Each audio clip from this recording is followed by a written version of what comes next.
কয়টা ইউনিভার্সিটি আপনাকে এই জ্ঞান দিবে, কয়টা কলেজ আপনাকে এই জ্ঞান দিবে? পৃথিবীর কোনো পিএইচডি থিসিস, কোনো মাস্টার্সের থিসিস, কোনো সিলেবাসে আপনাকে এই জ্ঞান দেওয়া হবে না যে শয়তান পৃথিবীতে আছে এবং আপনার অন্তরের উপর তার কন্ট্রোল ক্ষমতা আছে। নাই, পৃথিবীতে কেউ আপনাকে এই জ্ঞান দিবে না। কেন পৃথিবীর কোনো ইউনিভার্সিটি, কোনো সিলেবাস, কোনো কারিকুলামে বলা নাই যে পৃথিবীতে শয়তান আছে এবং তার থেকে আপনাকে বাঁচতে হবে? শয়তান এইভাবে কাজ করে আর আপনাকে তার বিরুদ্ধে এইভাবে যুদ্ধ করতে হবে, এরকম কোনো গাইডলাইন, কোনো সিলেবাস কেন নাই? এই জন্য যে যখনই মানুষ শয়তান সম্পর্কে সচেতন হবে, অসংখ্য ব্যবসা, অসংখ্য বিজনেস বন্ধ হয়ে যাবে। যদি আপনার সাইকোলজিকে ম্যানিপুলেট করতে না পারে, তাহলে যত সামাজিক যোগাযোগ মাধ্যম আছে যারা মানুষের মনোযোগকে ধরে রাখার জন্য জাস্ট মানুষের সাইকোলজি কিভাবে কাজ করে, কিভাবে মানুষকে ফেসবুক, ইউটিউব, টুইটারে ব্যস্ত রাখা যাবে এর জন্য গবেষণা করে তার ফিচার সাজায়। আপনি যখন নিজের মনের বিরুদ্ধে যুদ্ধ করবেন তখন এগুলো লস প্রজেক্ট, আর যখন আপনি নিজের মন মতো চলবেন তখন এগুলো প্রত্যেকটা প্রজেক্ট লাভজনক। যখন আপনি নিজের মনের বিরুদ্ধে গিয়ে পর্দা করবেন তখন ফ্যাশন ইন্ডাস্ট্রিজ বন্ধ হয়ে যাবে, আর যখন মন মতো চলবেন তখন ফ্যাশন ইন্ডাস্ট্রিজের বিজনেস চলবে। এরকম প্রত্যেকটা ধাপ আছে যা শয়তান ম্যানুফ্যাকচার করে রেখেছে পৃথিবীর মানুষকে ভুলিয়ে রাখার জন্য। কি ভুলিয়ে রাখবে? সালাতের কথা? জি না। শয়তান আপনাকে কি ভুলিয়ে রাখবে? সিয়ামের কথা? জি না। শয়তান আপনাকে ভুলিয়ে রাখবে মৃত্যুর কথা। আলহাকুমুত তাকাসুর হাত্তা যুরতুমুল মাকাবির।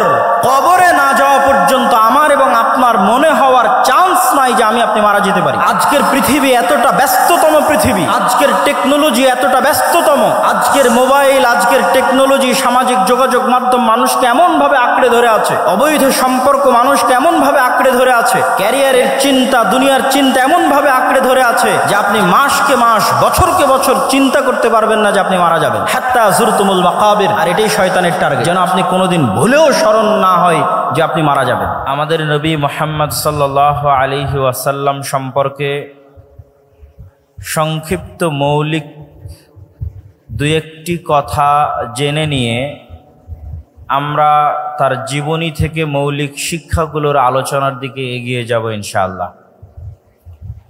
আমাদের নবী মুহাম্মদ সাল্লাল্লাহু আলাইহি ওয়াসাল্লাম নির্দিষ্ট জাতি, গোত্র, ভাষা, সময়, কালের জন্য প্রেরিত হননি।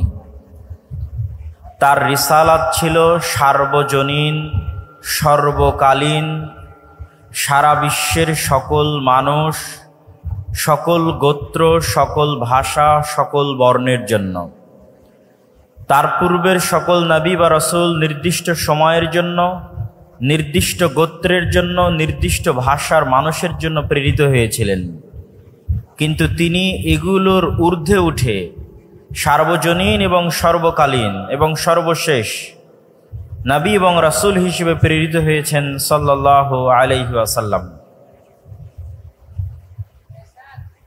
মহান আল্লাহ সুবহানাহু ওয়া তাআলা যত নবী রাসূল পৃথিবীতে পাঠিয়েছেন তাদের মধ্যে যে 25 জনের নাম পবিত্র কোরআনে আল্লাহ সুবহানাহু ওয়া তাআলা উল্লেখ করেছেন, তাদের মধ্যে উলুল আজম, সর্বশ্রেষ্ঠ যে 5 জনকে আল্লাহ সুবহানাহু ওয়া তাআলা দৃঢ় প্রতিজ্ঞ রাসূল হিসেবে উল্লেখ করেছেন, নূহ, ইব্রাহিম, মূসা, ঈসা, মুহাম্মদ, সর্বশ্রেষ্ঠ যে 5 জনকে আল্লাহ সুবহানাহু ওয়া তাআলা উলুল আজম হিসেবে উল্লেখ করেছেন, তাদের মধ্যেও সর্বশ্রেষ্ঠ হচ্ছেন আমাদের নবী মুহাম্মদ সাল্লাল্লাহু আলাইহি ওয়াসাল্লাম।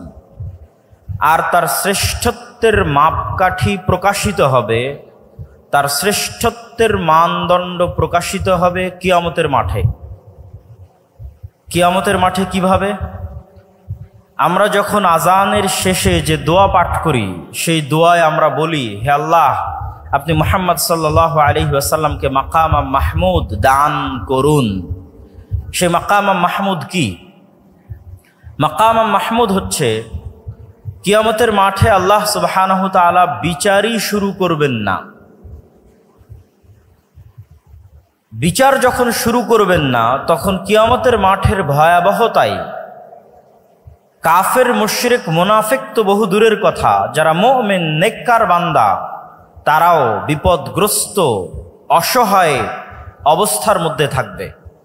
সেই বিপদগ্রস্ত এবং অসহায়ত্ব থেকে বাঁচার জন্য তারা নবীদের শরণাপন্ন হবে। প্রথমে আদম, তারপরে নূহ, তারপরে ইব্রাহিম, তারপরে মূসা, তারপরে ঈসা, এইভাবে যত বড় বড় নবী আছে তাদের কাছে যাবে এবং বলবে, আপনারা আজকে একটু আল্লাহর সাথে কথা বলেন, আল্লাহকে বলেন তিনি যেন দ্রুত বিচার শুরু করে। মানুষের জান্নাত হোক অথবা জাহান্নাম হোক, বিচার হয়ে যাক। বিচারের মাঠে ভয়াবহতা এত বেশি থাকবে। তো সেই দিন কোন নবী এবং রাসূল আল্লাহ সুবহানাহু ওয়া তাআলার সামনে কথা বলার সাহস করবেন না।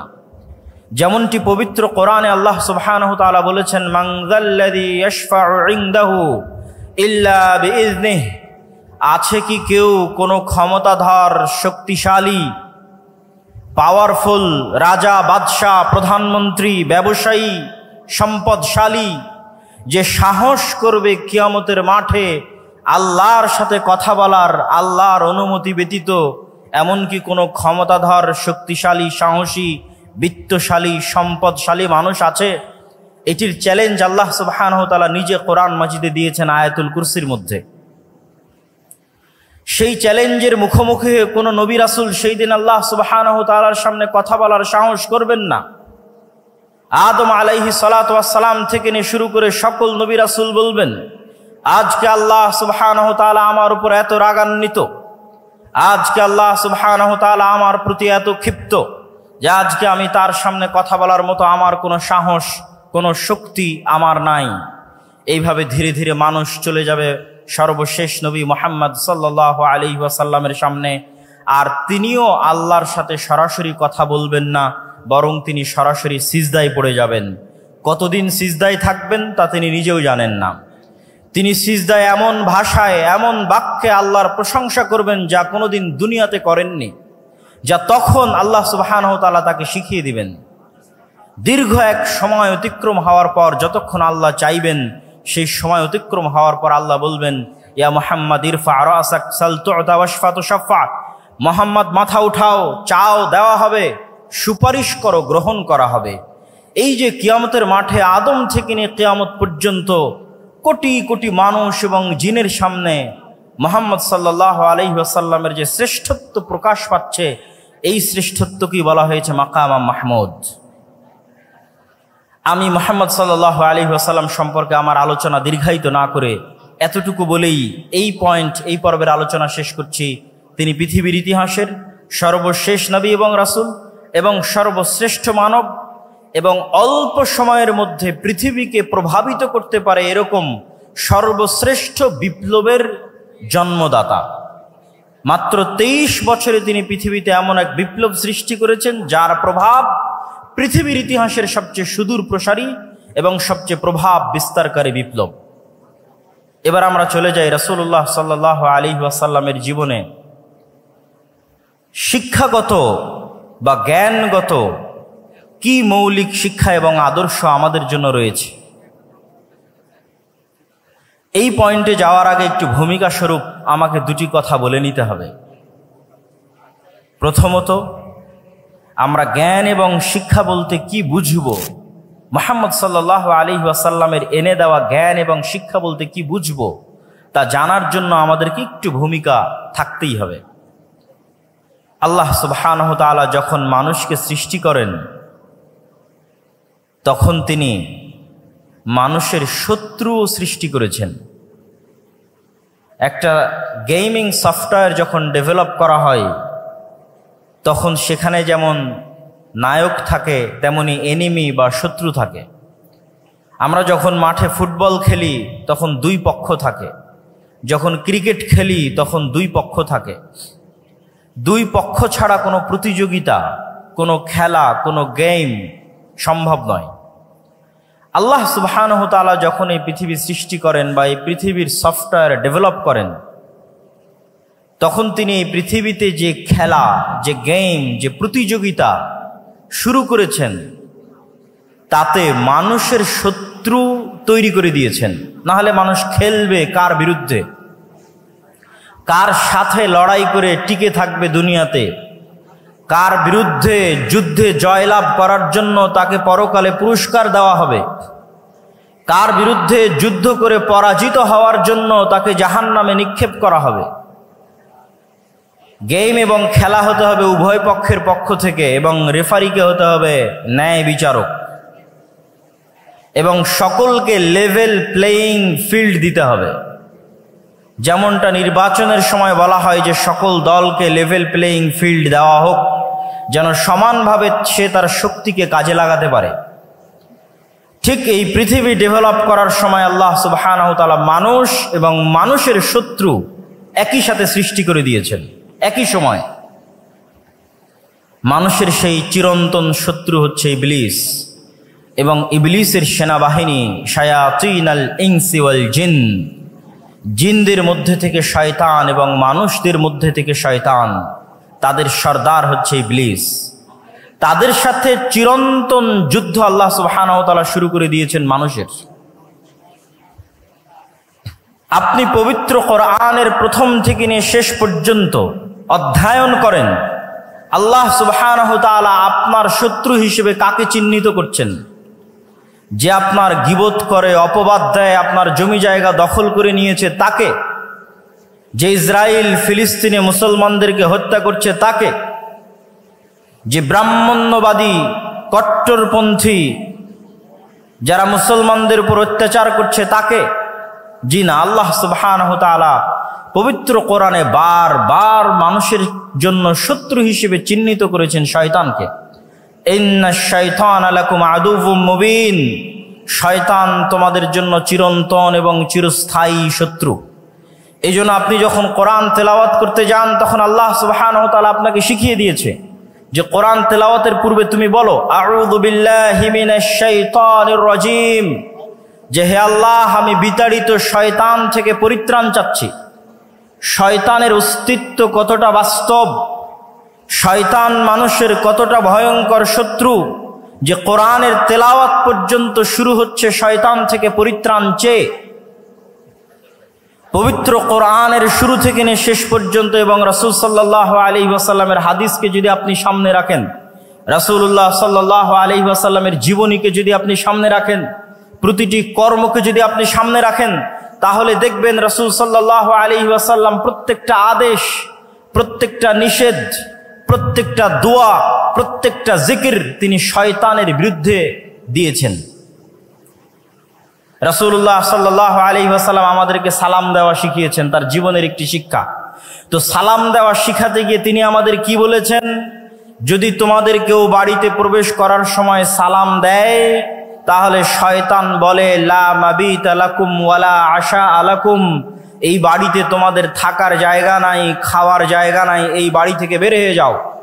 আর যখন তোমাদের কেউ রুমে, ঘরে, বাড়িতে প্রবেশ করার সময় সালাম না দেয় তখন শয়তান বলে এই বাড়ি তোমাদের থাকার জায়গা, এই বাড়ি তোমাদের খাওয়ার জায়গা। শিখালেন সালাম আর কানেক্ট করলেন শয়তানের সাথে। রাসূলুল্লাহ সাল্লাল্লাহু আলাইহি ওয়াসাল্লাম আমাদেরকে শিখালেন খাওয়ার সময় বিসমিল্লাহ বলতে হবে, কিন্তু কানেক্ট করছেন কার সাথে? যদি তোমাদের মধ্যে কেউ খাওয়ার সময় ইদা আকালা আহাদুকুম ওয়ালাম ইয়াযকুর ইসমাল্লাহ, যদি তোমাদের কেউ খাবার গ্রহণ করে আর বিসমিল্লাহ না বলে, ইয়াকুলু মাআহু শাইতান, তাহলে শয়তান তার সাথে ওই খাদ্য গ্রহণ করে। শিখালেন বিসমিল্লাহ কিন্তু সম্পৃক্ত করছেন শয়তানের সাথে। আপনি রাসূলুল্লাহ সাল্লাল্লাহু আলাইহি ওয়াসাল্লামের পুরো জীবনী উঠিয়ে ফেলেন, প্রত্যেকটা ধাপে, প্রত্যেকটা পদক্ষেপে, প্রত্যেকটা আদেশে শয়তান থেকে বাঁচতে, শয়তানের বিরুদ্ধে পদক্ষেপ গ্রহণ করা হয়েছে। তার মানে শয়তান অবাস্তব, অকল্পনীয় কিছু নয়। আমাদের চিরন্তন যে গেম আল্লাহ সুবহানাহু ওয়া তাআলা শুরু করে দিয়েছেন খেলা, এটি শয়তানের বিরুদ্ধে। এবং এই গেমকে, এই খেলাকে লেভেল প্লেয়িং ফিল্ড করার জন্য আল্লাহ সুবহানাহু ওয়া তাআলা মানুষের পক্ষে কিছু ঘোষণা দিয়ে রেখেছেন, শয়তানের পক্ষে কিছু ঘোষণা দিয়ে রেখেছেন। শয়তানের পক্ষে দুটি ঘোষণা। এক, ইবলিসকে পৃথিবীর সবচেয়ে ভয়ঙ্কর শক্তিশালী মেকানিজম আল্লাহ দিয়ে দিয়েছেন। আজকের এই উন্নত আধুনিক বিশ্বে মানুষ কত উন্নত, তারপরও মানুষ অন্তর থেকে অন্তরে কথা ট্রান্সফার করতে পারে না। মোবাইলের হোয়াটসঅ্যাপের মেসেজ বলেন, মেসেঞ্জারের মেসেজ বলেন, আজকে আমার আলোচনা বলেন, লাইভ ভিডিও বলেন, প্রত্যেকটাই আমাদের কান দিয়ে শুনতে হয়। আজকে যদি আমি আমার অন্তর থেকে আপনাদের অন্তরে মেসেজ ট্রান্সফার করতে পারতাম, আমাকে চিল্লিয়ে বলা লাগতো না, মেসেজে লেখা লাগতো না, যেটা আপনি পড়বেন। কেন পড়ার দরকার? কেনই বা শোনার দরকার? আমাকে আল্লাহ এই মেকানিজম দিলে আমি এখানে বসে থেকে আপনাদের অন্তরে মেসেজ দিয়ে দিতাম। কিন্তু এই শক্তিশালী পাওয়ারফুল মেকানিজম আল্লাহ কাকে দিয়েছেন? আপনাদের জিজ্ঞেস করছি, কাকে দিয়েছেন? একটু জোরে বলেন তো, কাকে দিয়েছেন? শয়তানকে দিয়েছেন। ইউসবিসু ফি সুদুরিন নাস, মানুষের অন্তরে সরাসরি ডাইরেক্টলি মেসেজ দিতে পারে শয়তান, ওয়াসওয়াসা দিতে পারে শয়তান। মানুষ দ্বিধায় পড়ে যাবে, তার অন্তরে এখন যে কল্পনা চলছে, এই কল্পনা তার না শয়তানের দেওয়া, আমি আপনি কেউ জানি না। আমরা প্রত্যেক সময়ে যে কাজ করার সিদ্ধান্ত নিচ্ছি এবং আমাদের অন্তরে কথা উদিত হচ্ছে, এই প্রত্যেকটি উদিত হওয়া কথা আমার নিজের শয়তানের পক্ষ থেকে আমরা জানি না। রাসূলুল্লাহ সাল্লাল্লাহু আলাইহি ওয়াসাল্লাম বলেছেন, এমন কোনো মানুষ নেই ইল্লা ওয়ালাহু কারিনান, যার সাথে দুইজন বন্ধু সব সময় থাকে না। কারিনুম মিনাল মালাইকাহ ওয়া কারিনুম মিনাশ শাইতান, একজন থাকে ফেরেশতা বন্ধু, আরেকজন থাকে শয়তান বন্ধু। প্রত্যেক মানুষের সাথে সব সময় দুইজন বন্ধু তার সাথে আছে, এক ফেরেশতা বন্ধু, দুই শয়তান বন্ধু। তার অন্তরে প্রত্যেক যা কল্যাণকর কাজের ইচ্ছা জাগে তা সে ফেরেশতার পক্ষ থেকে ইলহাম, আর তার অন্তরে প্রত্যেক যা অকল্যাণকর কাজের ইচ্ছা জাগে তা সে ওয়াসওয়াসা, শয়তানের পক্ষ থেকে। আজকে আপনারা এখানে উপস্থিত হয়েছেন, আমি উপস্থিত হয়েছি, এই যে আমাদের অন্তরে এখানে আসার ইচ্ছা জাগ্রত হয়েছে, এই কল্যাণকর কাজের জন্য আমাদের ফেরেশতা বন্ধুর পক্ষ থেকে আমাদের অন্তরে কথা দেওয়া হয়েছে, আমাদের অন্তরে ইচ্ছা জাগ্রত করা হয়েছে। যাই সকালে যখন ফজরে ঘুমিয়ে থাকছি, রাসূলুল্লাহ সাল্লাল্লাহু আলাইহি ওয়াসাল্লাম তখনও বলেছেন শয়তানের কথা। যদি বাস্তব না হতো তিনি কেমনে বলতেন? তিনি বলছেন, শয়তান তখন মানুষের মাথার কাছে গিয়ে বলে, নাম নাম নাম ইন্নাল লাইলা লাতাবিল, হে আদমের সন্তান ঘুমিয়ে থাকো, ঘুমিয়ে থাকো, রাত এখনো অনেক লম্বা। তাহলে আপনি মনে করছেন আমি আমার আরামের জন্য ফজরে ঘুমিয়ে আছি, আর আল্লাহর নবী বলছেন না, আপনার আরামের জন্য নয়, শয়তান আপনার অন্তরে দিচ্ছে তুমি এখন ঘুমিয়ে থাকো। সম্মানিত উপস্থিতি, তাহলে আল্লাহ সুবহানাহু ওয়া তাআলা ইবলিসকে দুইটা ছাড় দিয়েছে। এক, সরাসরি আমাদের অন্তরে কথা দিতে পারে ইবলিস। দুই, কিয়ামত পর্যন্ত তার হায়াত বাড়িয়ে দেওয়া হয়েছে। যতদিন আদম আর আদমের সন্তানেরা পৃথিবীতে বসবাস করবে, ততদিন আদম আর আদমের সন্তানদেরকে শত্রুতামূলক জাহান্নামে নিয়ে যাওয়ার দৃঢ় প্রতিজ্ঞ এবং দৃঢ় পণ নিয়ে কাজ করে যাবে ইবলিস এবং তার সাঙ্গপাঙ্গ এবং সেনাবাহিনী। তাদের ওয়াদার কথা আল্লাহ নিজে কোরআন মাজিদে বলেছেন যে ইবলিস এই মর্মে ওয়াদাবদ্ধ যে আমি একাই জাহান্নামে যাব না, আদম সন্তানদেরকে সাথে নিয়ে জাহান্নামে যাব। এই শত্রুতার ঘোষণা আল্লাহ সুবহানাহু ওয়া তাআলা কোরআনে দিয়েছেন। তাহলে ইবলিস এবং শয়তান যদি অবাস্তব হতো, তাহলে কোরআন আর আল্লাহর নবীর জীবনীতে এইভাবে তিনি শয়তানের প্রতি গুরুত্ব আরোপ করতেন না। সম্মানিত উপস্থিতি, তাহলে এবার লেভেল প্লেয়িং ফিল্ডে ইবলিসের ক্ষমতা অনেক বেশি। তাহলে আদম সন্তানের জন্য কি থাকলো, আমার এবং আপনার জন্য কি থাকলো? কি দিয়ে আমরা শয়তানের বিরুদ্ধে এই যুদ্ধে বিজয়ী হব? এটি রাসূল সাল্লাল্লাহু আলাইহি ওয়াসাল্লামের জীবনের সবচেয়ে বড় মৌলিক শিক্ষা। মহান আল্লাহ সুবহানাহু ওয়া তাআলা পবিত্র কোরআন মাজিদে বলছেন, কুল নাহবিতু মিনহা জামিআ ফাইম্মা ইয়াতিয়ান্নাকুম মিন্নী হুদান ফামান তাবিআ হুদায়া ফালা খাউফুন আলাইহিম ওয়ালা হুম ইয়াহজানুন।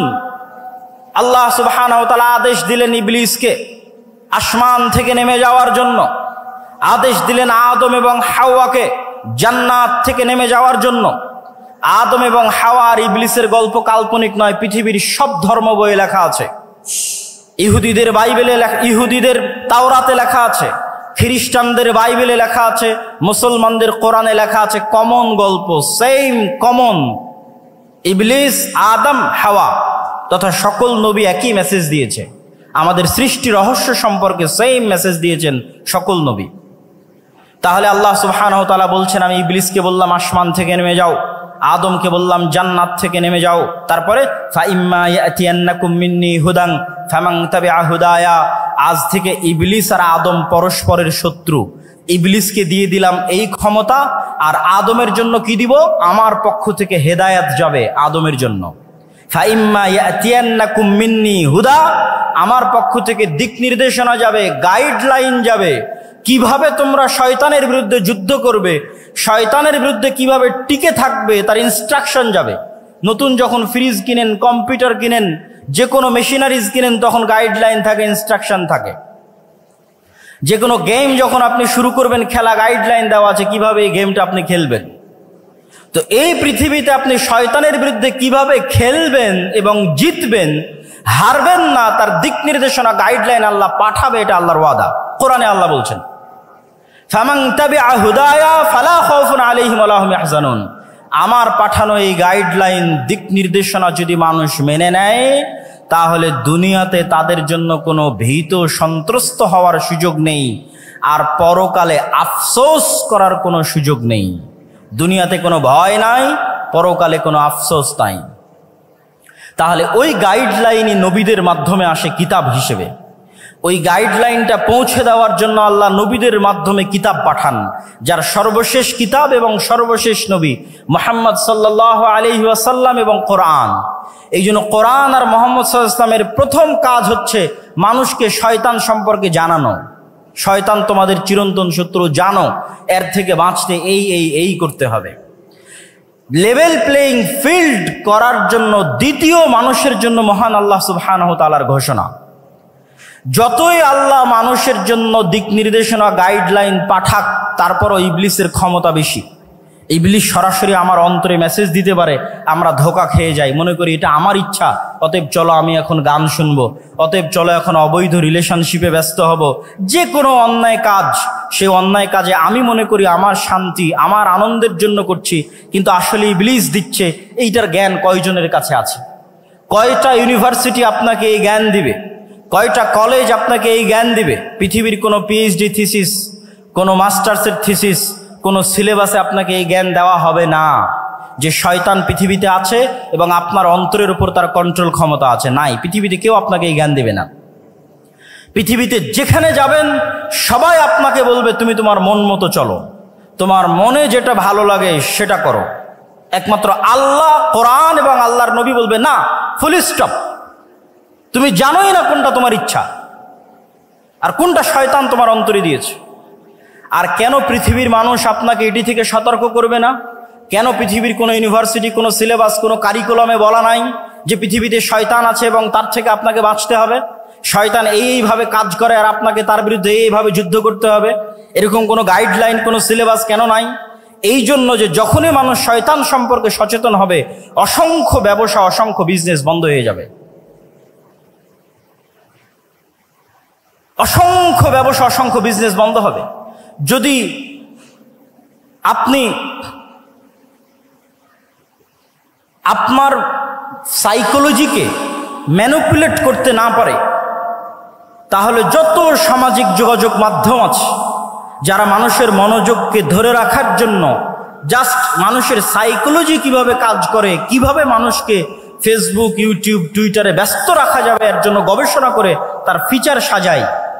আপনি যখন নিজের মনের বিরুদ্ধে যুদ্ধ করবেন তখন এগুলো লস প্রজেক্ট, আর যখন আপনি নিজের মন মতো চলবেন তখন এগুলো প্রত্যেকটা প্রজেক্ট লাভজনক। যখন আপনি নিজের মনের বিরুদ্ধে গিয়ে পর্দা করবেন তখন ফ্যাশন ইন্ডাস্ট্রিজ বন্ধ হয়ে যাবে, আর যখন মন মতো চলবেন তখন ফ্যাশন ইন্ডাস্ট্রিজের বিজনেস চলবে। এরকম প্রত্যেকটা ধাপ আছে যা শয়তান ম্যানুফ্যাকচার করে রেখেছে পৃথিবীর মানুষকে ভুলিয়ে রাখার জন্য। এটি আমি বলছি না, আল্লাহ সুবহানাহু ওয়া তাআলা বলছেন, আলহাকুমুত তাকাসুর, হে দুনিয়ার মানুষ, তোমাদেরকে শয়তান দুনিয়ার লোভ লালসা দিয়ে এমন ভাবে ভুলিয়ে রাখবে। কি ভুলিয়ে রাখবে? কি ভুলিয়ে রাখবে? সালাতের কথা? জি না। শয়তান আপনাকে কি ভুলিয়ে রাখবে? সিয়ামের কথা? জি না। শয়তান আপনাকে ভুলিয়ে রাখবে মৃত্যুর কথা। আলহাকুমুত তাকাসুর হাত্তা যুরতুমুল মাকাবির, কবরে না যাওয়া পর্যন্ত আমার এবং আপনার মনে হওয়ার চান্স নাই যে আমি আপনি মারা যেতে পারি। আজকের পৃথিবী এতটা ব্যস্ততম পৃথিবী, আজকের টেকনোলজি এতটা ব্যস্ততম, আজকের মোবাইল, আজকের টেকনোলজি, সামাজিক যোগাযোগ মাধ্যম মানুষকে এমনভাবে আঁকড়ে ধরে আছে, অবৈধ সম্পর্ক মানুষকে এমনভাবে আঁকড়ে ধরে আছে, ক্যারিয়ারের চিন্তা, দুনিয়ার চিন্তা এমনভাবে আঁকড়ে ধরে আছে যে আপনি মাসকে মাস বছরকে বছর চিন্তা করতে পারবেন না যে আপনি মারা যাবেন। হাত্তা যুরতুমুল মাকাবির, আর এটাই শয়তানের টার্গেট, যেন আপনি কোনোদিন ভুলেও স্মরণ না হয় যে আপনি মারা যাবেন। কেন, যখনই স্মরণ হবে আপনি মারা যাবেন, তখনই আপনার মধ্যে অস্থিতিশীলতা কাজ করবে, আপনি শান্তি খুঁজবেন। তখনই তো আপনাকে কোরআন বলবে তোমার চিরন্তন শত্রু হচ্ছে শয়তান। সম্মানিত উপস্থিতি, তাহলে কি আলোচনা করছিলাম? যতই আল্লাহ সুবহানাহু ওয়া তাআলা আমাদের জন্য গাইডলাইন দিক, তারপরেও পাওয়ারফুল ইবলিস আমার অন্তরে মেসেজ দেওয়ার জন্য। তাহলে আমার জন্য ছাড় কোথায়, অফার কোথায়? আল্লাহ সুবহানাহু ওয়া তাআলা এবার আমাদের জন্য ছাড় এবং অফারের ঘোষণা দিচ্ছেন। এটা হচ্ছে ইসলামের আরেকটি বড় মৌলিক মূলনীতি। সেটি কি? শয়তান মানুষকে গাইডলাইন থাকার পরেও ওয়াসওয়াসা দেওয়ার মাধ্যমে পথভ্রষ্ট করতো, যত গুনাহ করাবে, যত গুনাহ করাবে, যত ভয়ঙ্কর থেকে ভয়ঙ্কর গুনাহ হোক না কেন, শিরকের মতো গুনাহ হোক, হত্যার মতো গুনাহ হোক, জেনা ব্যভিচারের মতো গুনাহ হোক, যত বেশি পরিমাণে গুনাহ হোক না কেন, আসমান জমিন ভর্তি গুনাহ হোক না কেন, আল্লাহ সুবহানাহু ওয়া তাআলার পক্ষ থেকে মানুষের জন্য অফার শয়তানের বিরুদ্ধে যাওয়ার জন্য, শয়তানকে পরাজিত করার জন্য।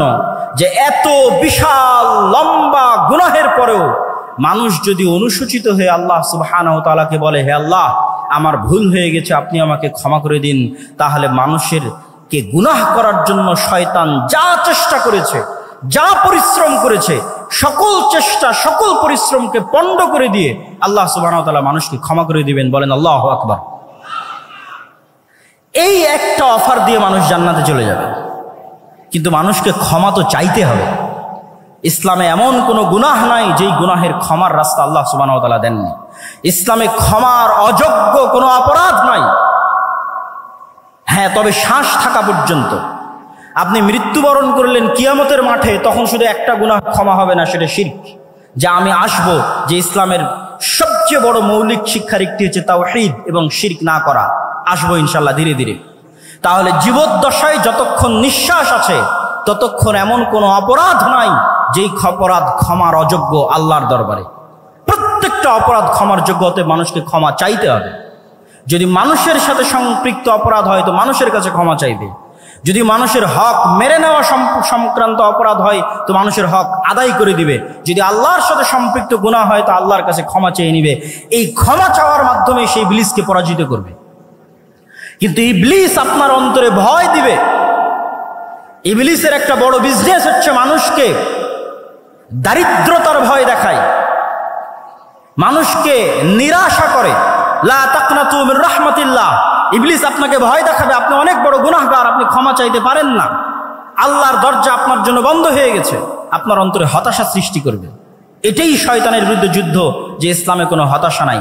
আপনি গুনাহগার যত বড়ই হন না কেন, আল্লাহ সুবহানাহু ওয়া তাআলার কাছে ক্ষমা চাইলে আল্লাহ ক্ষমা করে দিবে। এবং ইসলামে দারিদ্রতারও কোনো ভয় নাই। সেই পয়েন্টগুলো তো আমি আসবো ইনশাআল্লাহ। তাহলে শয়তানের এই আলোচনা থেকে এতটুকু কি পরিষ্কার হলো যে নবী এবং রাসূলকে পাঠানো হয়েছে, কোরআনকে পাঠানো হয়েছে মানুষকে একটা গাইডলাইন দেওয়ার জন্য, শয়তানের বিরুদ্ধে যুদ্ধ করার জন্য। কিন্তু এই জ্ঞান, এই যে গাইডলাইনের যে জ্ঞান, শয়তানের অস্তিত্বের যেই জ্ঞান, এই জ্ঞানগুলো একসময় পৃথিবী থেকে উঠে যাবে এবং মানুষ পশুতে পরিণত হয়ে যাবে। রাসূলুল্লাহ সাল্লাল্লাহু আলাইহি ওয়াসাল্লাম বলছেন, ইন্নাল্লাহা লা ইয়াকবিদুল ইলমা ইনতিজাআন ইয়ানতাজিউহু মিনাল ইবাদ ওয়ালাকিন ইয়াকবিদুল ইলমা বিকবদিল উলামা। আল্লাহ সুবহানাহু ওয়া তাআলা জ্ঞানকে ছিনিয়ে নেন না। আল্লাহ সুবহানাহু ওয়া তাআলা জ্ঞানকে ছিনিয়ে নেন না, বরং আল্লাহ সুবহানাহু ওয়া তাআলা জ্ঞানকে উঠিয়ে নেন আলেমদের মৃত্যুর মাধ্যমে। জ্ঞান উঠে যাবে। রাসূলুল্লাহ সাল্লাল্লাহু আলাইহি ওয়াসাল্লাম আর এক হাদিসে বলেছেন, ইউরফাউল ইলম ওয়া ইউনজালুল জাহল। জ্ঞান উঠে যাবে, মূর্খতা বর্ষণ করা হবে পৃথিবীতে। মূর্খতা বৃষ্টির মতো বর্ষিত হবে আর জ্ঞান উঠে যাবে। আজকে যেহেতু আমাকে ইসলামের জ্ঞান কেন্দ্রিক মূলনীতি আলোচনা করতে বলা হয়েছে, তাহলে আপনাদের কাছে আমার প্রশ্ন, আমরা তো দিন দিন জ্ঞানের জগতে, ঊর্ধ্ব জগতে এগিয়ে যাচ্ছি, জ্ঞান এবং বিজ্ঞানের শীর্ষে আরোহণ করছি। সেখানে আল্লাহর নবী বলছেন জ্ঞান উঠে যাবে এবং মূর্খতা বর্ষিত হবে। তাহলে আমি এবং আপনি জানি না যে প্রকৃত জ্ঞান কোনটা। যেই জ্ঞান আমাদের ইউনিভার্সিটি, আমাদের কলেজের সিলেবাসের মধ্যেই নাই, সেই জ্ঞানের আলোচনায় আজকে আমরা করছি। এই জ্ঞানটা উঠে যাবে। শয়তানের অস্তিত্বের জ্ঞান, শয়তানের সাথে যুদ্ধ করার জ্ঞান, শয়তানকে পরাজিত করার জ্ঞান, শয়তানের সাথে যুদ্ধ করে জিতে থাকার জ্ঞান পৃথিবী থেকে উঠে যাবে। তখন মানুষ ধীরে ধীরে পশুতে পরিণত হবে। আমরা এবং আপনারা স্বাভাবিক মানবিকতা বোধ হারিয়ে পশুতে পরিণত হব। সম্মানিত উপস্থিতি, এখন আসি আমরা শয়তানকে পরাজিত করব কিভাবে। রাসূলুল্লাহ সাল্লাল্লাহু আলাইহি ওয়াসাল্লাম তার জীবনী থেকে কি এমন শিক্ষা আমাদেরকে দিয়ে গেছেন যার মাধ্যমে আমরা শয়তানকে পরাজিত করতে পারি। রাসূলুল্লাহ সাল্লাল্লাহু আলাইহি ওয়াসাল্লাম ওই হাদিসটি যখন বললেন যে প্রত্যেক মানুষের সাথে দুইজন বন্ধু আছে, একজন শয়তান, একজন ফেরেশতা, তখন এক সাহাবী আল্লাহর নবীকে জিজ্ঞেস করছে, আল্লাহর নবী, আপনার সাথেও কি শয়তান বন্ধু আছে? এটি খুবই আশ্চর্যজনক একটি হাদিস। এখান থেকে আমাদের আজকের আলোচনা শুরু হবে। তখন রাসূলুল্লাহ সাল্লাল্লাহু আলাইহি ওয়াসাল্লাম বলছেন, হ্যাঁ, আমার সাথেও শয়তান আছে, তবে আমার শয়তান ইসলাম গ্রহণ করেছে, বা শাব্দিক অর্থ বললে আত্মসমর্পণ করেছে, সারেন্ডার করেছে। ইসলাম শব্দের শাব্দিক অর্থ কিন্তু আত্মসমর্পণ করা, সারেন্ডার করা। তাহলে আল্লাহর নবীর সাথেও শয়তান আছে, কিন্তু তার শয়তান আত্মসমর্পণ করেছে, সারেন্ডার করেছে। এখন প্রশ্ন, আমাদের সাথে যে শয়তান আছে সে কিভাবে আত্মসমর্পণ করবে, সে কিভাবে সারেন্ডার করবে?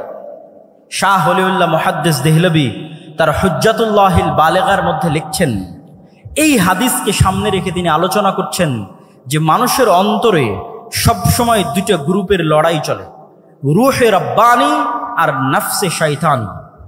মানুষের যে রুহের জগতে ছিল, সেই রূহ আল্লাহকে মানার ওয়াদা করেই পৃথিবীতে এসেছে।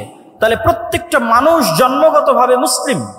আর এক হাদিসে রাসূল সাল্লাল্লাহু আলাইহি ওয়াসাল্লাম স্পষ্ট করেছেন যে প্রত্যেক মানুষ জন্মগতভাবে মুসলিম।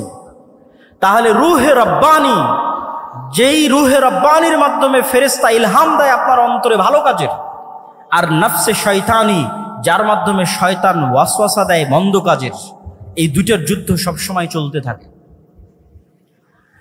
এখন মানুষ তার স্বভাব চরিত্র দিয়ে, তার কাজ দিয়ে কোনটাকে তার অন্তরে বিজয়ী করবে আর কোনটাকে তার অন্তরে পরাজিত করবে, সেটির সিদ্ধান্ত মানুষের। একটা হচ্ছে রূহে রব্বানি, যার মাধ্যমে ফেরেশতা কাজ করে, নফসে শয়তানি, যার মাধ্যমে শয়তান কাজ করে। আপনি যদি নফসে শয়তানিকে পরাজিত করতে চান, তাহলে ফেরেশতাকে জিততে দিতে হবে।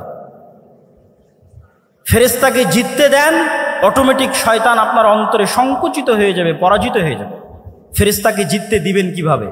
আপনাকে আরেকটা ইসলামের মৌলিক শিক্ষা বলে যাই। সবসময় দেখবেন রাসূল সাল্লাল্লাহু আলাইহি ওয়াসাল্লাম এবং আল্লাহ সুবহানাহু ওয়া তাআলা ফেরেশতার শয়তানকে পরস্পরের মুখোমুখি করে দাঁড় করিয়েছে। লা তাদখুলুল মালাইকাতু ফি বাইতিন, ওই বাড়িতে রহমতের ফেরেশতা প্রবেশ করে না যেই বাড়িতে ছবি মূর্তি আছে, যেই বাড়িতে কুকুর আছে। তাহলে কি দাঁড়ালো? ফেরেশতারা কি সবসময়? ফেরেশতারা হচ্ছে লা ইয়ামাসসুহু ইল্লাল মুতাহহারুন, ফেরেশতারা সবসময় পবিত্র থাকে। তাহলে কি দাঁড়ালো? ফেরেশতা ছবি মূর্তি পছন্দ করে না, ফেরেশতা কুকুর পছন্দ করে না, ফেরেশতা সবসময় পবিত্র থাকে। আর এক হাদিসে রাসূল সাল্লাল্লাহু আলাইহি ওয়াসাল্লাম বলছেন, মা মিন মাউদিউ শিবরিন, আসমানের এমন কোনো এক বিঘত জায়গাও খালি নাই, ইল্লা, যেই জায়গায় এমন কোনো ফেরেশতা নাই যে হয় সিজদারত আছে, না হয় রুকুরত আছে, না হয় আল্লাহ সুবহানাহু ওয়া তাআলার তাসবিহ এবং তাহলিল পাঠরত আছে। সুবহানাল্লাহি বিহামদিহি সুবহানাল্লাহিল আযীম, আল্লাহ সুবহানাহু ওয়া তাআলার বড়ত্ব এবং মহত্ব বর্ণনা করা অবস্থায় আছে। তাহলে সারমর্ম দাঁড়াচ্ছে, আপনি যদি ফেরেশতাকে জিততে দিতে চান, তাহলে ফেরেশতার স্বভাব আপনার মধ্যে বেশি বেশি নিয়ে আসতে হবে। আপনি আজকে থেকে প্র্যাকটিক্যাল বাস্তবায়ন করেন, থিওরি তো বললাম, প্র্যাকটিক্যাল বাস্তবায়ন করেন। আপনি এখন থেকে উঠে গিয়ে কোনো সময় অপবিত্র হবেন না, কেননা ফেরেশতা অপবিত্র নয়, পবিত্র। যখনই আপনার অজু ভাঙবে তখনই অজু করবেন, যখনই ফরজ গোসল হবে তখনই গোসল করবেন, তথা আপনি সব সময় পবিত্র থাকতেছেন। মানে আপনার অন্তরে আপনি রূহে রব্বানি, ফেরেশতা শক্তিকে বিজয়ী হওয়ার সুযোগ করে দিচ্ছেন। আর আপনার অন্তরে অটোমেটিক শয়তান তখন সংকুচিত হয়ে যাবে, পলাতক এবং পরাজিত হয়ে যাবে। ওই যে আল্লাহর নবী বলল আমার শয়তান আত্মসমর্পণ করেছে, আপনার শয়তান আত্মসমর্পণ করবে। আপনি ছবি মূর্তি থেকে দূরে সরে যান, আপনি তাসবিহ এবং তাহলিল পাঠ করেন, জিকির এবং আযকার করেন, এগুলো ফেরেশতার স্বভাব। তখন আপনার অন্তরে রূহে রব্বানি বিজয়ী হবে। আর যদি আপনি মনে করেন আপনি আপনার অন্তরে ফেরেশতাকেই পরাজিত করবেন আর শয়তানকে বিজয়ী করবেন, তাহলে বেশি খেতে হবে, বেশি ঘুমাতে হবে, বেশি অপবিত্র থাকতে হবে। এই জন্য যারা শয়তানের গোলাম হয়, যারা শয়তানের দাস হয়, প্রকৃত অর্থে যারা শয়তানের ইবাদত করে, তাদের ইনস্ট্রাকশনের মধ্যে দেওয়া থাকে তাকে অপবিত্র থাকতে হবে। টানা 40 দিন গোসল অজু কিছুই করা যাবে না। যেখানে পেশাব পায়খানা করবে ওখানেই খাদ্য গ্রহণ করতে হবে, যাতে মানুষকে তার মনুষ্যত্বের জায়গা থেকে নিচে নামানো যায়। মানুষকে আল্লাহ সর্বশ্রেষ্ঠ সৃষ্টি হিসেবে সৃষ্টি করেছে। মানুষকে তার মনুষ্যত্বের জায়গা থেকে নিচে নামানোর জন্যই LGBTQ। ফেরাউন মানুষত্বের জায়গা থেকে নিচে নামে কেন? ফেরাউন পুরুষ ছিল, অহংকারের কারণে কাফের হয়ে গেছে, কিন্তু আর মনুষ্যত্বের জায়গা থেকে নিচে নামেন। নমরুদ কাফের ছিল, মুশরিক ছিল। আবু জাহাল, আবু লাহাব কাফের মুশরিক ছিল, কিন্তু মানুষ ছিল। মানুষত্বের জায়গা থেকে, পৌরুষত্বের জায়গা থেকে নিচে নামেন। কিন্তু শয়তান আমাকে এবং আপনাকে চায়, বর্তমান পৃথিবী চায়, বর্তমান পৃথিবীর গ্লোবাল সিস্টেম চায় যে মানুষ তো শয়তানের শিক্ষা, শয়তান সম্পর্কে জানুক, এটা তো বহু দূরের কথা। মানুষ যেন শয়তানের গোলাম হতে হতে তার স্বাভাবিক যে চাল চরিত্র আছে সেটি থেকেও যেন নিচে নেমে যায়। এই জন্য আপনাকে যেমন অপবিত্র থাকার প্রতি শয়তান উৎসাহিত করবে, ঠিক তেমনি আপনি পুরুষ আছেন অথচ আপনাকে কল্পনা করতে বলা হবে যেন আপনি নারীর মতো কল্পনা করেন। এটি আপনাকে স্বাভাবিক মানুষ থেকে নিচে নামিয়ে দিবে, ফেরাউনের চেয়ে জঘন্য করে দিবে, আবু লাহাব আবু জাহালের চেয়ে জঘন্য করে দিবে। তখন আপনি শয়তানের পরিপূর্ণরূপে গোলাম হয়ে যাবেন। সম্মানিত উপস্থিতি, তাহলে আমরা আলোচনা করছিলাম যে রাসূলুল্লাহ সাল্লাল্লাহু আলাইহি ওয়াসাল্লাম আমাদেরকে শয়তান থেকে বাঁচার জন্য কি করতে হবে? আমার অন্তরে, আমিও পারবো আমার অন্তরে নাফসে শয়তানিকে আত্মসমর্পণ করাতে, আমার রূহে রব্বানি ফেরেশতা স্বভাবের সামনে। আর আমি যদি চাই আমি শয়তানকেও বিজয়ী করতে পারবো আমার অন্তরে, তখন আমি পরিপূর্ণরূপে শয়তানের গোলাম হয়ে যাব। ইসলামের শিক্ষার সারমর্ম এটি যে আপনাকে শয়তানের বিরুদ্ধে যুদ্ধ করতে হবে। এবং শয়তানের বিরুদ্ধে যুদ্ধ করতে গিয়ে ইসলামের মৌলিক শিক্ষাগুলোর যদি আমি সারমর্ম করি, তার একটি বড় শিক্ষা হচ্ছে তাওহীদ, আরেকটি বড় শিক্ষা হচ্ছে সালাত। তাওহীদ এবং সালাত কিভাবে শয়তানের বিরুদ্ধে যুদ্ধ করে আপনাকে আমি দেখাই। তাওহীদ হচ্ছে ইসলামের মৌলিক বিশ্বাস, যা প্রচার করতে পৃথিবীতে সব নবী রাসূল এসেছে, যা প্রচার করতে কোরআন এসেছে, যা প্রচার করতে মুহাম্মদ সাল্লাল্লাহু আলাইহি ওয়াসাল্লাম এসেছেন। সেটি কি? আমার এবং আপনার অন্তরে এককভাবে, অদ্বিতীয়ভাবে শুধুমাত্র একটি সত্তারই জায়গা হবে, তিনি হচ্ছেন আল্লাহ সুবহানাহু ওয়া তাআলা। তিনি রব হিসেবে একক, ইলাহ হিসেবে একক এবং অদ্বিতীয়, নাম এবং গুণাবলীতে একক এবং অদ্বিতীয়। রব হিসেবে একক এবং অদ্বিতীয় পৃথিবীর সবাই মানে, ইহুদি, খ্রিস্টান, বৌদ্ধ, হিন্দু সবাই আল্লাহকে রব হিসেবে একক এবং অদ্বিতীয় মানে যে আল্লাহ সৃষ্টিকর্তা, আল্লাহ সুবহানাহু ওয়া তাআলা বৃষ্টি বর্ষণকারী, আল্লাহ সুবহানাহু ওয়া তাআলা পাহাড় নদী নালার প্রবাহিতকারী, স্থাপনকারী, আমার আপনার সৃষ্টিকারী সবাই মানে। কিন্তু আল্লাহ সুবহানাহু ওয়া তাআলাকে ইলাহ হিসেবে একক এবং অদ্বিতীয় কেউ মানে না, মুসলমানও মানে না। বহু মুসলিম আল্লাহকে রব হিসেবে একক এবং অদ্বিতীয় স্বীকার করলেও ইলাহ হিসেবে মানে না। ইলাহ মানে আপনার অন্তরের ভক্তি এবং শ্রদ্ধা, যতটুকু আপনার ভক্তি এবং শ্রদ্ধা আপনি করতে পারেন তার পুরোটাই, অন্য কাউকে দেওয়া বহু দূরের কথা। যতটুকু ভক্তি শ্রদ্ধা আছে ততটুকু আল্লাহ সুবহানাহু ওয়া তাআলার সামনে সমর্পণ করতে হবে। যতটুকু চাওয়ার আছে ততটুকু আল্লাহ সুবহানাহু ওয়া তাআলার সামনে চাইতে হবে।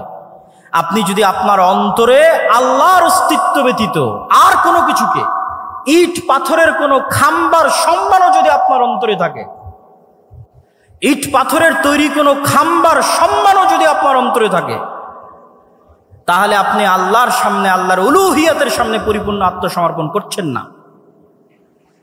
সামগ্রিক বিধানদাতা হিসেবে আল্লাহ সুবহানাহু ওয়া তাআলার সামনে যদি আপনার আত্মসমর্পণ না থাকে, এমনকি ইবনুল কাইয়িম রাহিমাহুল্লাহ লিখছেন যে কোনো মানুষ যখন কোনো মেয়ের অন্ধ প্রেমে আসক্ত হয়, যদিও সেটা বউয়েরও হয়, স্ত্রীরও হয়, যে এমনভাবে প্রেমে আসক্ত যে তার স্ত্রী, তার প্রেমিকা যা বলে তাই শোনে, সেখানে আল্লাহর বিধিবিধানের ধার ধারে না, তখন সেও এক প্রকার শয়তানের গোলাম। তার অন্তর আল্লাহ সুবহানাহু ওয়া তাআলার উলুহিয়াত জায়গা করে নিতে পারেনি।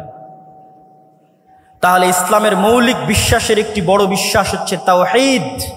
এই তাওহীদ যখন আপনার অন্তরে একবার প্রবেশ করবে, তখন এটা শয়তানের বিরুদ্ধে কেমনে যুদ্ধ করবে তা আপনাকে দেখায়।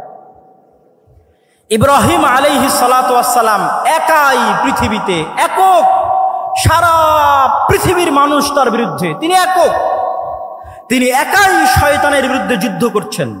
তো এই একাই শয়তানের বিরুদ্ধে যুদ্ধ করতে গিয়ে তিনি যে টিকে আছেন, তার অন্তরের এই শক্তি কোথায় থেকে আসে? তার অন্তরের এই শক্তি আসে তাওহীদের উপর পূর্ণ বিশ্বাসের কারণে। যেই মুমিন 100-তে 100 শতভাগ তাওহীদে বিশ্বাসী, সে পারমাণবিক বোমার চাইতেও শক্তিশালী। ইব্রাহিমের মতো, ইব্রাহিমকে আগুনে নিক্ষেপ করে দেওয়া হয়েছে, কিন্তু তার বিশ্বাস থেকে তিনি টলেননি। তার কনফিডেন্স লেভেল কোন পর্যায়ের থাকতে পারে, আত্মবিশ্বাস কোন শীর্ষ চূড়ায় থাকতে পারে যে তাকে আগুনে নিক্ষেপ করলেও তিনি টলেননি। আমাদেরকে কি করা হয়? তাওহীদের প্রতি বিশ্বাস দুর্বল করো তো আমাদেরকে হেজিটেশনে ফেলে দেওয়া হয়, দ্বিধায় ফেলে দেওয়া হয়। নতুন প্রজন্ম দিন মানতে পারে না কেন? হেজিটেটেড থাকে, ফ্রাস্ট্রেশনে থাকে, হতাশায় থাকে, দ্বিধায় থাকে। আমি যদি দাড়ি রাখি মানুষ কি বলবে? আমি যদি সালাত আদায় করি সমাজ কি বলবে? আমি যদি শুধু এই চাকরি ছেড়ে দিই তাহলে খাবো কি? এই যে প্রত্যেক পয়েন্টে হেজিটেশন, এগুলো আসে কেন? তাওহীদের প্রতি বিশ্বাস দুর্বল থাকার কারণে। তাওহীদের জ্ঞান যার মধ্যে আছে, যে আল্লাহর একত্ববাদ এবং অদ্বিতীয়ত্ব সম্পর্কে পরিপূর্ণ জ্ঞান অর্জন করেছে, তার অন্তর শয়তানের বিরুদ্ধে সবচেয়ে বেশি শক্তিশালীভাবে যুদ্ধ করতে পারবে। তার অন্তর সবচেয়ে কনফিডেন্ট থাকবে তার দ্বীনের উপর, তার বিশ্বাসের উপর। আজকের পৃথিবীতে ইহুদিরা ভ্রান্তির উপরও আমাদের চেয়ে বেশি কনফিডেন্ট, ভ্রান্তির উপরেও আমাদের চেয়ে বেশি কনফিডেন্ট। আর আমরা মুসলিমরা, আমাদের কনফিডেন্স নাই, কনফিডেন্স হারিয়ে ফেলেছি। দীর্ঘ 190 বছরের কলোনিয়াল সিস্টেমে তাদের গোলামির কারণে আমাদের রক্তের মধ্যে এমনভাবে গোলামি প্রবেশ করেছে যে আমরা কখনো স্বাধীনভাবে চিন্তা করতে পারি না, নিজের দ্বীনের উপর পূর্ণ আস্থা এবং পূর্ণ বিশ্বাস কনফিডেন্টলি স্থাপন করতে পারি না, কেননা আমাদের মধ্যে তাওহীদের জ্ঞান নাই। 2 নাম্বার, সালাত কিভাবে আপনাকে শয়তানের বিরুদ্ধে যুদ্ধ করায়? আপনি তো ইসলামের সারমর্ম দেখলেনই যে এই অন্তরকে কন্ট্রোল করতে পারতে হবে। তো অন্তরকে কন্ট্রোল করার জন্য শুধু বিরত থাকার মাধ্যমে কখনো প্র্যাকটিস হয় না। আপনি সেনাবাহিনীতে জয়েন করলে কঠোর পরিশ্রমের মাধ্যমেই আপনাকে সেনাবাহিনীর র্যাঙ্কিং বাড়াতে হবে।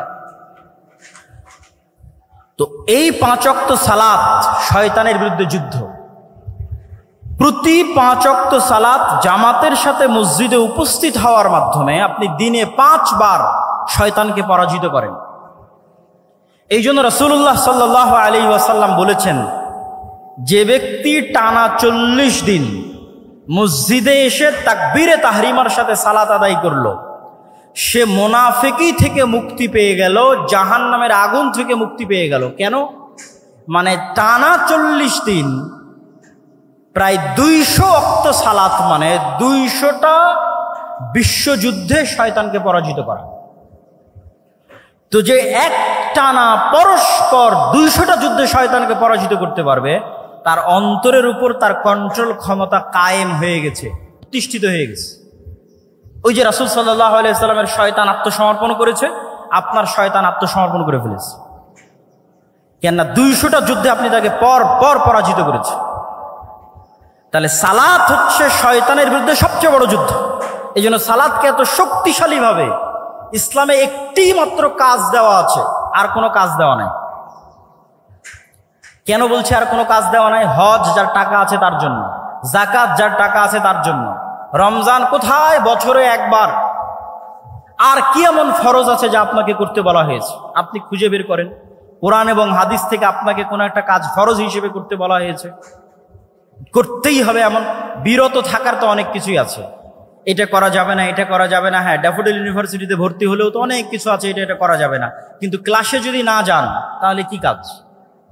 আপনি ড্যাফোডিল ইউনিভার্সিটির সকল নিয়ম কানুন মেনে নিলেন, সন্ধ্যা 5টার মধ্যেই ফিরে আসতে হবে, আরো যত নিয়ম কানুন আছে, কিন্তু ক্লাসেই গেলেন না। আপনি তো ভর্তি হয়েছেন ক্লাসে যাওয়ার জন্য। তো ইসলামের বাকি সব কিছু যদি আপনি মেনে নেন, কিন্তু আপনি তো এখানে এসেছেনই সালাত কায়েম করার জন্য, সালাত প্রতিষ্ঠা করার জন্য, কেন এটাই শয়তানের বিরুদ্ধে যুদ্ধ। সম্মানিত উপস্থিতি,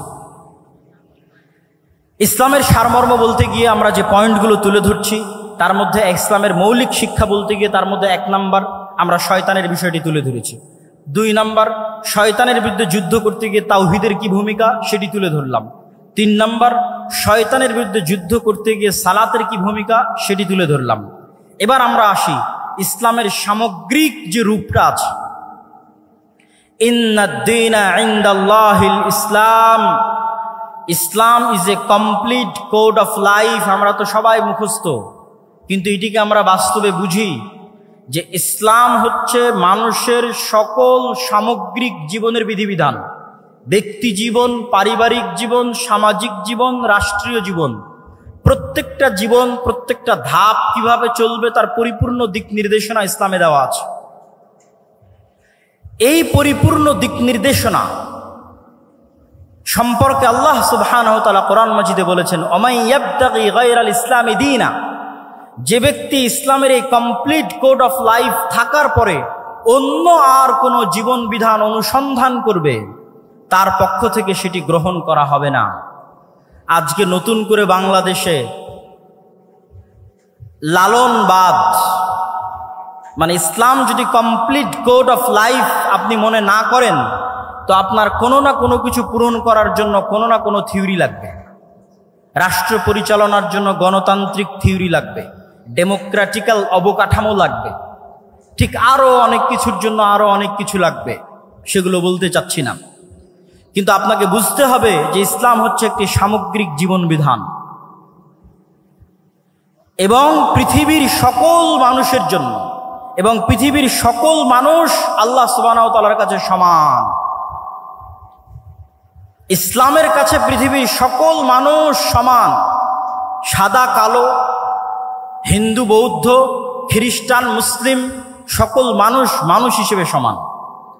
আল্লাহ সুবহানাহু ওয়া তাআলা পবিত্র কোরআন মাজিদে বলছেন, ইয়া আইয়ুহান নাস ইন্না খালাকনাকুম মিন যাকারিন ওয়া উনসা, আমি তোমাদেরকে সৃষ্টি করেছি এক পুরুষ এবং এক নারী হতে। ওয়া জাআলনাকুম শুউবান ওয়া কাবাইলা, আর তোমাদেরকে জাতি গোত্রে ভাগ করে দিয়েছি। তাহলে সব মানুষকে আল্লাহ মানুষ হিসেবে সম্বোধন করেছেন, আদমের সন্তান হিসেবে সম্বোধন করেছেন। আল্লাহর নবী কি বলেছেন? ইয়া আইয়ুহান নাস, হে দুনিয়ার মানুষ, ইন্না রাব্বাকুম ওয়াহিদ, তোমাদের প্রতিপালক একজন, ওয়া ইন্না আবাকুম ওয়াহিদ, আর তোমাদের সকলের পিতা একজন। জো বাইডেনের পিতা আর ডক্টর ইউনূসের পিতা একজন। ইন্না আবাকুম ওয়াহিদ, তোমাদের সকলের পিতা একজন, তিনি হচ্ছে আদম। অতএব পৃথিবীর সকল মানুষ সমান, নো ডিসক্রিমিনেশন, কোনো বৈষম্য নাই আল্লাহ সুবহানাহু ওয়া তাআলার কাছে। ইসলামের কাছে কোনো বৈষম্য নাই। তাহলে ইসলামের যোগ্যতার মাপকাঠি কি? যেমন ছাত্ররা কোটার বিরুদ্ধে আন্দোলন করেছে, কোটা সংস্কার। ইসলামে কোনো কোটা সিস্টেম আছে নাকি জান্নাতে যাওয়ার জন্য? নাই। ইসলামের যোগ্যতার মাপকাঠি এমন যেটা সকলেই অর্জন করতে পারবে। ইন্না আকরামাকুম ইনদাল্লাহি আতকাকুম, তুমি কালো হও, সাদা হও, তুমি টাকা পয়সাওয়ালা হও আর গরিব হও আর ধনী হও, যে লেভেলে থাকো না কেন, প্রধানমন্ত্রী হও আর রিক্সাওয়ালা হও, জান্নাতে যাওয়ার জন্য কোনো কোটা নাই। একটাই সিস্টেম যেটা প্রধানমন্ত্রীও আয়ত্ত করতে পারবে, রিক্সাওয়ালাও আয়ত্ত করতে পারবে, সেটা তাকওয়া, পরহেজগারিতা, আল্লাহ ভীরুতা। ওমাই ইয়াত্তাকিল্লাহ ইয়াজআল লাহু মাখরাজা ওয়া ইয়ারযুকহু মিন হাইথু লা ইয়াহতাসিব, আর যে ব্যক্তি আল্লাহকে ভয় করবে, আল্লাহ পৃথিবীতে চলার জন্য তার রাস্তা বের করেই দিবেন। যেভাবেই হোক, যেখান থেকেই হোক, তার রাস্তা আল্লাহ বের করবেনই করবেন। ওয়া ইয়ারযুকহু মিন হাইথু লা ইয়াহতাসিব, আর এমন জায়গা থেকে আল্লাহ তার রিজিকের ব্যবস্থা করে দিবেন যেখান থেকে সে নিজেও কল্পনা করতে পারে না। ওয়ামান ইয়াতাওয়াক্কাল আলাল্লাহ ফাহুয়া হাসবুহ, আর যে ব্যক্তি আল্লাহর উপর পূর্ণ আস্থা রাখে আল্লাহ তার অভিভাবক হিসেবে যথেষ্ট। নি'মাল মাওলা ওয়া নি'মান নাসির, আর তিনি সর্বশ্রেষ্ঠ অভিভাবক। সম্মানিত উপস্থিতি, তাহলে এই আয়াত থেকে ইসলামের সারমর্ম কিন্তু আমাদের সামনে ফুটে উঠল। এবার আমি বলি ইসলামের সফলতার মানদণ্ড কি? সফল তো হবেন তাকওয়া দিয়ে। সফলতার মানদণ্ড কি? তাকওয়া দিয়ে কি অর্জন করতে চান? আমাদের কাছে সাকসেসফুল কেরিয়ারের জন্য অসংখ্য মোটিভেশনাল স্পিকার আছে, স্পিচ আছে, কিন্তু ইসলামের দৃষ্টিতে সাকসেসফুল কেরিয়ার কোনটা? আল্লাহ সুবহানাহু ওয়া তাআলা কোরআন মাজিদে বলছেন, ফামান যুহজিহা আনিন নার ওয়া উদখিলাল জান্নাহ ফাকাদ ফাজ। সফল সেই, সাকসেসফুল কেরিয়ার তারই যে কিয়ামতের মাঠে দেখবে তাকে জাহান্নাম থেকে বাঁচিয়ে দেওয়া হচ্ছে এবং তাকে জান্নাতে প্রবেশ করার সুযোগ দেওয়া হচ্ছে। সে হচ্ছে সাকসেসফুল কেরিয়ারের অধিকারী। সফলতার মানদণ্ড হচ্ছে আমি জান্নাতে যেতে পারলাম কিনা, না আমি জাহান্নামে চলে গেলাম। সম্মানিত উপস্থিতি, আমি ইসলামের সামগ্রিক এবং সার্বিক একটি চেহারা আপনাদের সামনে তুলে ধরি। ব্যক্তি জীবনের আলোচনা হলো, পারিবারিক জীবনে ইসলাম দুটি জিনিস চায়। এক, বংশ সুরক্ষা করতে, মানুষ যেন তার পিতৃ পরিচয় হারিয়ে না ফেলে। এই জন্য জেনা সহ সকল অবৈধ সম্পর্ক নিষিদ্ধ করে দেওয়া হয়েছে। তালাকের যে লম্বা বিধিবিধান এগুলো দেওয়া হয়েছে মানুষের বংশনামা সুরক্ষা করার জন্য। সামাজিক জীবনে ইসলাম কি চায়? সামাজিক জীবনে ইসলাম চায় ন্যায় বিচার, সততা। রাষ্ট্রীয় জীবনে ইসলাম কি চায়? রাষ্ট্রীয় জীবনে সততা এবং ন্যায় বিচারের পাশাপাশি মানুষের 5টি অধিকার নিশ্চিত করতে চায়। আর সততা এবং ন্যায় বিচার ইসলামের সকল মূলনীতির সারমর্ম, যেটা দিয়ে আজকের বক্তব্য শেষ করে দিব। এতক্ষণ পর্যন্ত যা আলোচনা করলাম, যা আপনাদেরকে ইসলামের দর্শন, ইসলামের থিওরি বোঝানোর চেষ্টা করলাম রাসূল সাল্লাল্লাহু আলাইহি ওয়াসাল্লামের জীবনী থেকে, তার সারমর্ম লুব্বে লুবাব এক বাক্যে যদি শেষ করি, সেটি হচ্ছে সত্যবাদিতা, ন্যায়পরায়ণতা। আজকের এটা বলে আমার বক্তব্য শেষ করে দিব। দুঃখজনক হলেও সত্য, আমরা মুসলমানেরা মনে করে নিয়েছি, ছাত্র ভাইদের দৃষ্টি আকর্ষণ করছি, আমার আলোচনার সকল পয়েন্ট যদি ভুলে যান, এই শেষের পয়েন্টটা আর শুরুতে যে শয়তানের আলোচনা করেছিলাম এই 2টা পয়েন্ট ভুলবেন না। আজকের শেষের এই পয়েন্টটা মনে রাখার চেষ্টা করবেন। আমাদের মধ্যে অনেকেই মনে করে আমি বাংলাদেশে ইসলাম কায়েম করে ফেলবো। কিভাবে ইসলাম কায়েম করবেন? সবাই যদি নামাজি হয়ে যায় ইসলাম কায়েম হয়ে গেল, সবাই যদি পর্দা করে ইসলাম কায়েম হয়ে গেল। জি না, ইসলামের সবচেয়ে বেসিক এলিমেন্ট, সবচেয়ে মূল ভিত্তি হচ্ছে সত্যবাদিতা, ন্যায়পরায়ণতা। বাইতুল মুকাররমের মধ্যে নামাজি মানুষ মারামারি করতেছে, বাইতুল মুকাররমের মধ্যে যার দাড়ি আছে, টুপি আছে, পাঞ্জাবি আছে, সে মারামারি করতেছে। তার মানে কি? তার মানে সে ইসলামের বেসিক এলিমেন্ট সম্পর্কে জানে না। সে মনে করেছে ইসলাম মানে সালাত, সে মনে করেছে ইসলাম মানে হজ, সে মনে করেছে ইসলাম মানে পর্দা। কিন্তু ইসলাম মানে আগে ন্যায়পরায়ণতা, আগে সত্যবাদিতা। মুহাম্মদ সাল্লাল্লাহু আলাইহি ওয়াসাল্লাম সালাত শিখেছে 40 বছর পরে, সূরা ফাতিহা শিখেছে 40 বছর পরে, আর উনি জন্মগত সত্যবাদী এবং ন্যায়পরায়ণ। তথা 40 বছর যাবৎ যেই গুণ তিনি জন্মগত বহন করেছেন নবী হওয়ার আগেও, সেটি হচ্ছে তিনি সত্য বলতেন, কোনোদিন মিথ্যা বলেননি। 2, তিনি সৎ এবং ন্যায়পরায়ণ, কোনোদিন মানুষের প্রতি অন্যায় করেননি। পৃথিবীতে আল্লাহ যত নবী রাসূল পাঠিয়েছেন, প্রত্যেক নবী রাসূলকে নবী হওয়ার আগে এই 2টি মৌলিক গুণাবলীর অধিকারী হতে হয়েছে। 1, সত্য কথা বলতে হবে, ন্যায়পরায়ণ হতে হবে। কেন? এই গুণটা আল্লাহর। আল্লাহ সত্যবাদী, আল্লাহ ন্যায়পরায়ণ। আল্লাহ বলে দিয়েছেন, তিনি কিয়ামতের মাঠে বলিনি কোটার ভিত্তিতে বিচার হবে না, আর কোনো কিছুর ভিত্তিতে বিচার হবে না, উনি ন্যায়পরায়ণ। তিনি বলেছেন, ইন্নী হাররামতু যুলমা আলাইয়া, আমি আল্লাহ আমার উপর অত্যাচার করাকে হারাম করে নিয়েছি। এই যে পৃথিবী সৃষ্টি করে দিলাম, গেম ওপেন করে দিলাম, সফটওয়্যার ডেভেলপ করে দিলাম, এখন এখানে প্লাস আর মাইনাস পয়েন্ট বাড়তে থাকবে, কমতে থাকবে। মনে করেন শেয়ার বাজার যে মেরে নিয়ে গেছে ওর হয়েছে প্লাস প্লাস প্লাস, আর যার মেরে নিয়েছে ওর হয়েছে মাইনাস মাইনাস মাইনাস। এখন কিয়ামতের মাঠে আল্লাহ যদি এই প্লাস মাইনাসকে ক্যান্সেল করে 0 না বানাতে পারেন, তাহলে আল্লাহ নন, নাউজুবিল্লাহ। এটা তার দাবি যে তিনি ন্যায়পরায়ণ। মানে পৃথিবীতে যা অন্যায় সংঘটিত হয়েছে, মানুষের সাথে তো বহু দূরের কথা, পশুর সাথেও যা অন্যায় সংঘটিত হয়েছে তা তিনি মিটমাট করে দিয়ে পৃথিবীর রেজাল্ট করবেন জিরো। পৃথিবী যখন শুরু হয়েছিল তখন জিরো, আর পৃথিবীতে মানুষ যা অন্যায় অনাচার মারামারি কাটাকাটি, ঢাকা বিশ্ববিদ্যালয়ে একজনকে অন্যায়ভাবে হত্যা করা হলো, ওই বিষয়ে রাসূল সাল্লাল্লাহু আলাইহি ওয়াসাল্লামের একটা হাদিস শুনেন। রাসূল সাল্লাল্লাহু আলাইহি ওয়াসাল্লাম বলছেন, লাউইজতামা আল ইনসু ওয়াল জিন, সারা পৃথিবীর সব মানুষ আর সারা পৃথিবীর সব জিন মিলে যদি একজন নিরপরাধ মানুষকে হত্যা করে, তাহলে আল্লাহ সুবহানাহু ওয়া তাআলা সারা পৃথিবীর সব মানুষ আর সব জিনকে জাহান্নামে নিক্ষেপ করতে দুইবারও ভাববেন না, চুল পরিমাণও চিন্তা করবেন না। এটাই তার ন্যায়পরায়ণতার মাপকাঠি, তিনি ন্যায়পরায়ণ। তাহলে ইসলামের মূল শিক্ষা কি? ইসলামের মূল সারমর্ম কি? সত্যবাদী হওয়া, ন্যায়পরায়ণ হওয়া। গত 15 বছর যে ফ্যাসিজম প্রতিষ্ঠিত ছিল, এই ফ্যাসিজমে হাজারো ওসি, লক্ষ ডিসি, লক্ষ এসপি, নামাজি, হাজি, দরবেশ, সে মনে করেছে সালাত ইসলাম, কিন্তু সে তার দায়িত্বে ন্যায়পরায়ণ নয়। সে যে একজন ওসি হিসেবে সে ন্যায়পরায়ণ দায়িত্ব পালন করেনি। ডিসি, সচিব হিসেবে, এসপি হিসেবে, এসিল্যান্ড, সাব রেজিস্ট্রার তার পদের সাথে আমানতের খেয়ানত করেছে। অর্থাৎ সে ইসলাম বুঝে না। সে যতই সালাত আদায় করুক, যতই সিয়াম পালন করুক, সে বুঝে না ইসলাম কি। রাসূল সাল্লাল্লাহু আলাইহি ওয়াসাল্লাম বলেছেন, সাবআতু ইউদিল্লুহুমুল্লাহ ইয়াওমা লা দিল্লা ইল্লা দিল্লুহ, 7 শ্রেণীর মানুষকে আল্লাহ কঠিন কিয়ামতের মাঠে বিশেষ ছায়া দিবেন। তার 1 নাম্বার, আলেম নয়, হুজুর নয়, তাহাজ্জুদ গুজার নয়, পর্দাশীলা নয়, ইমামুন আদিল, যে তার দায়িত্বে ন্যায়পরায়ণ। ন্যায়পরায়ণ প্রিন্সিপাল, ওসি, ডিসি, প্রধানমন্ত্রী, প্রধান উপদেষ্টা, ন্যায়পরায়ণ সমন্বয়ক জান্নাতে যাবে। আরেকজন তাহাজ্জুদ গুজারের পূর্বে, আরেকজন সালাত আদায়কারীর পূর্বে। ন্যায়পরায়ণতা হচ্ছে ইসলামের সবচেয়ে বড় মাপকাঠি। অতএব ছাত্র ভাইদের উদ্দেশ্যে আমার উদাত্ত আহ্বান থাকবে, আমার উদাত্ত ডাক থাকবে যে ইসলামের সকল শিক্ষা যদি আমরা ভুলে যাই, এই দুটো মৌলিক শিক্ষার উপর যদি আমরা একটা প্রজন্ম তৈরি করতে পারি। ফ্যাসিজম টিকে ছিল কিভাবে? তাদেরকে অন্যায়, তাদের মেরুদণ্ড সোজা নয়, তারা অন্যায় করেছে। আপনি সারা বাংলাদেশে মেরুদণ্ড সোজাওয়ালা সৎ ন্যায়পরায়ণ ওসিডিসি এসপি দেন, ক্ষমতায় যে আসুক না কেন দেশ সুন্দর চলবে। তো এসিডিসি এসপি কারা হবে? আপনারাই হবে। আপনারা শিখেন ইসলামের মূল শিক্ষা, সৎ এবং ন্যায়পরায়ণ হওয়া, এবং টাকার কাছে, কোনো চাপের কাছে মাথা নত না করা। এটাই শয়তানের বিরুদ্ধে যুদ্ধ। সম্মানিত উপস্থিতি, বক্তব্যের বিষয় ছিল অনেক কঠিন। আমি হয়তো পুরো বিষয়টার উপর আপনাদেরকে ইসলামের পুরো সারমর্ম বা সামারি হয়তো আপনাদের সামনে পরিপূর্ণরূপে তুলে ধরতে পারলাম না। তারপরও যতটুকু চেষ্টা করেছি, তুলে ধরার চেষ্টা করেছি।